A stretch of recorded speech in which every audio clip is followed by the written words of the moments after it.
soy José Antonio Guardiola.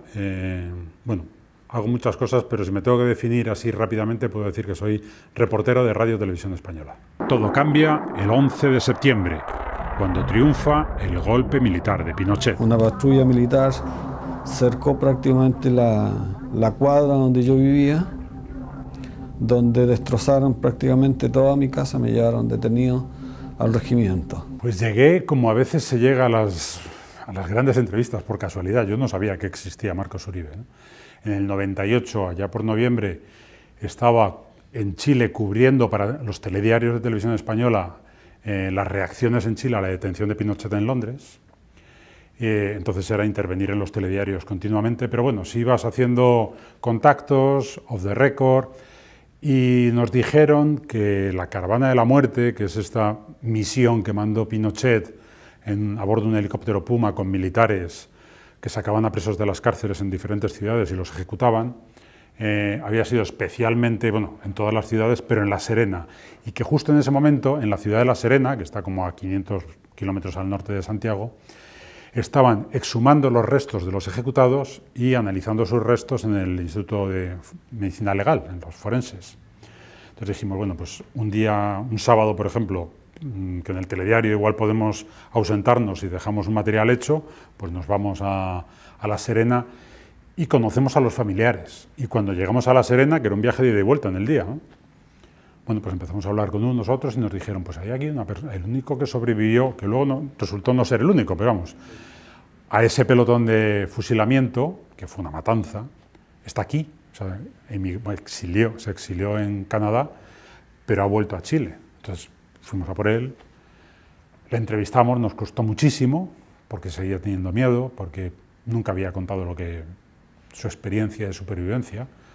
Se lo había contado a algunos amigos y familiares, pero nunca lo había contado en público, menos delante de una cámara.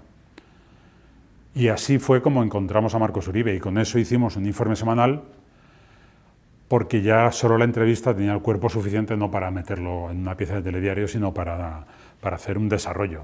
¿Qué tiene de especial el relato de Marcos Uribe? Pues que a él le llevaron al paredón, se salvó, y años después decidió contárnoslo. Yo a Marcos Uribe en el 98 le pregunté, ¿pero usted por qué se salvó? Y me dijo, no lo sé. Y cuando decidí el año pasado hacer este podcast, claro, uno de los grandes retos es una pregunta que va a quedar en el aire, porque no tiene respuesta, no la sabemos. Lo que podemos es investigar y digamos que presentar escenarios o posibles escenarios.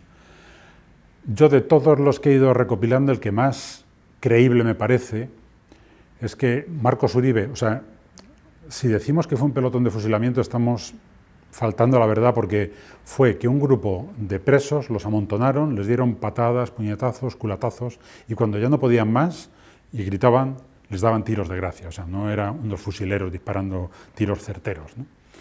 Él tenía una forma física muy fuerte, nos reconocía él y todos los que le conocían, porque hacía submarinismo y andinismo y demás.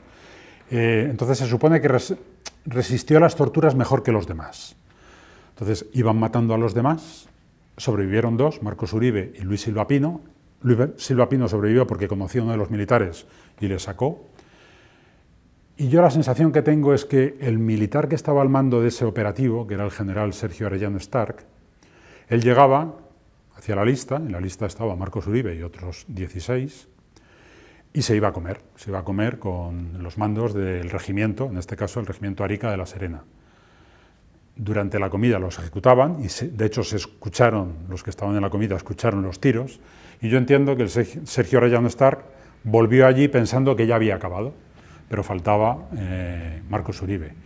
Y hay un momento en el que el propio Marcos Uribe cuenta que oye decir, paren niños, paren, que viene el coronel Arellano. Él decía coronel aunque ya era general, ¿no? Es decir, estaba claro que el general Arellano no quería ser testigo, porque eso posiblemente en el futuro le traería consecuencias, no quería ser testigo directo o que le vieran a él en el momento de la ejecución. Y seguramente por eso se salvó.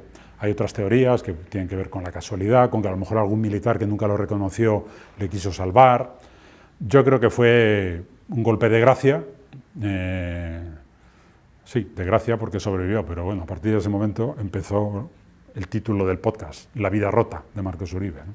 Pues a ver, en el 98 yo le hago la entrevista, volvemos a a España. En España editamos el informe semanal, que creo que se emitió en enero del 99, y la entrevista ahí quedó.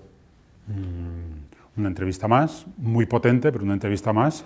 Y luego, pues yo, pues como iba de un sitio para otro, pues iba acumulando otras experiencias, otras entrevistas, otras tragedias, y la de Marcos Uribe, pues digamos que estaba ahí en un cajón, ¿no? En 2015 recibo un correo con el encabezamiento que pone Marcos Uribe. Yo me sobresalté un poco porque, claro, eran tiempos, en 98 no había internet de uso generalizado.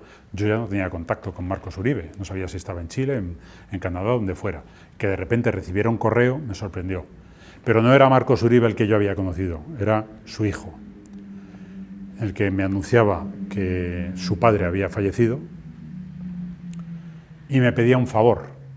Y el favor era que durante el proceso por la causa de La Serena en los tribunales chilenos estaba prevista la intervención de Marcos Uribe padre. Como Marcos Uribe padre había fallecido, el principal testigo de la causa había desaparecido. Y a Marcos Uribe hijo se le ocurrió que la entrevista nuestra podía estar incorporada a la causa como elemento. Y así fue. El tribunal nos contactó a RTV y les mandamos la entrevista. La entrevista formó parte de la causa y la causa terminó con la condena de los militares, que uno de ellos, el que entonces era el teniente Juan Emilio Cheire, que era el número 2 del regimiento, y llegó a ser comandante en jefe del ejército en Chile, pues fue condenado. Y fue condenado, hombre, hubo más pruebas, pero una de las pruebas fue esta entrevista. ¿Cómo decidí hacer el podcast y por qué? Pues lo decidí justo casi hace un año, porque yo todos los 11 de septiembre tengo una costumbre, y es que escribo un correo por la mañana a otra persona que tiene la vida rota, que es Mónica González, la periodista chilena, que para mí es la mejor periodista de Chile, ¿no? Y lo primero que hago cuando llego a Torre España, o si estoy fuera, es escribirle un correo cariñoso, de recuerdo, de abrazo, por todo lo que a ella le cambió la vida el 11 de septiembre. Y el año pasado dije, son 49 años, 50. Para los 50 años habrá que preparar algo para recordar lo que pasó en el 73, ¿no? Y me escuché la entrevista con Marcos Uribe. Y ahí escuché una frase en la que resume, como nunca había escuchado resumido, el instinto de supervivencia, ¿no? Cuando él, en medio de eso que describía antes, de las torturas, los gritos, los gemidos, de repente llega el silencio y él lo único que quiere es que le maten pronto, para sufrir lo menos posible. Y se acerca a un militar y le dice, ¿tú quieres vivir o morir?, ¿no? Entonces esa pregunta tan trascendental que que quizá 2 o 3 segundos antes habría dicho, quiero morir, cuando te la hacen y es creíble, él dijo, quiero vivir. Y dije, esta historia hay que contarla, ¿no? ¿Y cuál es la mejor manera de contarlo? En podcast, ¿no? Porque es una historia que vivo yo y que tengo que contarla en primera persona y que el oyente confíe en mí, que me dé la mano y que yo le lleve a contarla, ¿no? Prácticamente con mis costillas quebradas, sangrando por la boca, por todos lados, llega el teniente de ojos verdes y me pregunta qué es lo que tengo que declarar, y le digo que no sé qué es lo que quiere, que me dice que declare todo lo que tengo que declarar. Y me dice, salió muy duro, entonces me dice, levántenlo.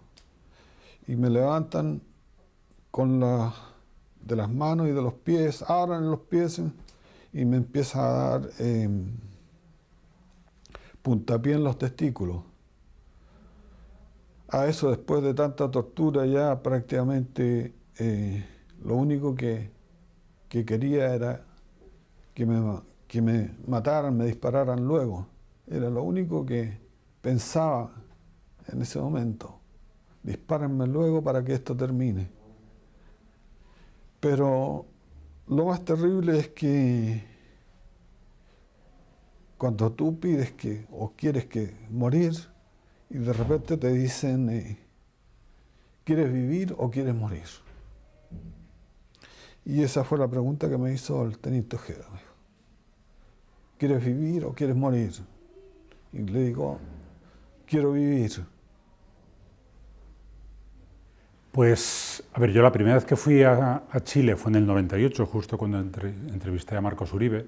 Luego fui varias veces porque la detención de Pinochet se alargó mucho y igual durante los años 98, 99, 2000, pues iba 3, 4 veces al año. Y luego he seguido yendo. He ido a hacer una portada, por ejemplo, he ido a hacer algunos reportajes. Y este último viaje, que para rematar el podcast fui en junio, me encontré un país que me costó reconocer. La primera conclusión que ves es que el estallido social de 2019 está cerrado, pero en falso. Es decir, hubo unas protestas que en principio empezaron, pues a veces como empiezan las cosas, por unas protestas por el aumento del precio del transporte público, pero que luego, como hay un cúmulo ahí de cabreos y de gente que no está de acuerdo, y pues empieza a crecer, y creció hasta un punto en que desbordó a la propia presidencia de Piñera. Pero se paró por el COVID. Entonces esa es, digamos que es el cierre en falso al que yo digo. Chile también ha tenido un COVID bastante particular porque han estado mucho tiempo encerrados en casa.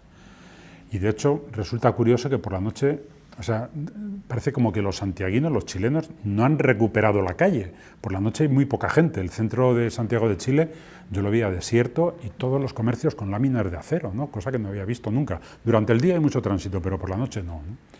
Entonces me da la sensación como que hay todavía un miedo muy alimentado por algunos medios a que haya otro estallido, que eso a la vez reclama como que el ejército y los carabineros tengan una presencia mayor de la que tenían a lo mejor hace 4 o 5 años, y luego también está la situación de que el presidente Boric, después del no al referéndum, digamos que se ha quedado con menos impulso, ¿no? Entonces, por un lado, por la derecha no les gusta y por la izquierda, curiosamente, tampoco, ¿no? Estos 50 años, yo cuando me propuse hacer el podcast el año pasado, tenía una cosa clara, y es que ya veía que es cierto que empieza a haber un discurso como revisionista de lo que pasó en el año 73, ¿no? Y lo que pasó en el año 73 es que está perfectamente documentado. O sea, fue un golpe militar, hubo un bombardeo al Palacio Presidencial, hubo una represión fortísima. Esta mañana estaba viendo un reportaje fantástico que hizo la BBC en el 73, salía Orlando Letelier, es decir, se asesinaron a diplomáticos, a generales que no eran partidarios del golpe, es decir, no solo a Marcos Uribe, o a Víctor Jara, o a Pablo Neruda, ¿no? Es decir, eso ocurrió.